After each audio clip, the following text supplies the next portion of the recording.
today we have a fun day.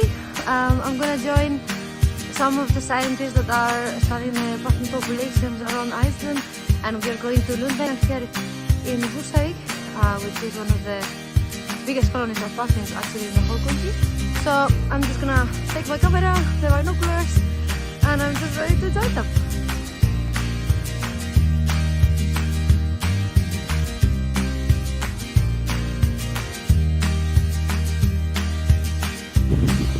I think, 1,000 pairs. So they try to go everywhere they can here, and it's a lot of food in Skelandi.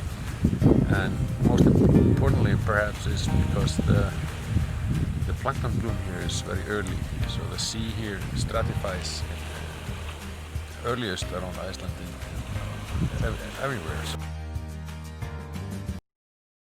So we are measuring basically how many chicks are getting out per pair, and that is been very low in Iceland on average for the last 17 years or so. So low that the population has probably decreased around 40% in this time period. And the puffin eat sand eels, and so do everybody else. Most of the seabirds do, except 2 species. And they're all faring the same, so it's really also about what's going on. So what are you guys doing? So we are actually sticking some virtual reality cameras inside the puffin burrows to check if there is puffins and pufflings, to see how the productivity of this colony is doing.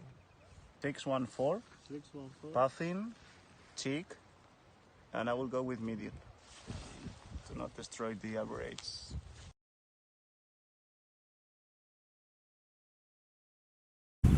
What happens is there is a big 70-year cycle in the temperatures, and in Icelandic waters warm extremely fast.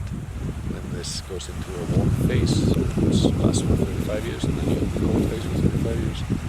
And we are now in a warm phase, which started in 1996 and got up by 1.2 Celsius in 2003, and that's when the sand eel collapsed.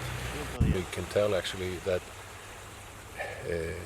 especially warm winters, but when we have warm winters and summers in the sea together in a sequence, that's when things go really bad for the sand eel.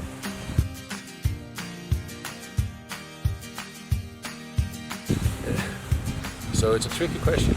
The main issue is maybe, rather than trying to partition, what is what, normal versus global, is that we are supposed to go in cooling in 2030. This annual cycle will go down, more or less, we think. But they don't know if the global warming has punched up the ground temperature so much that the cooling will actually not be so cold. So hunting of puffins in Iceland is non-sustainable. The population has been growing less than 1, so it's basically declining. And you don't hunt from declining populations because that's unsustainable.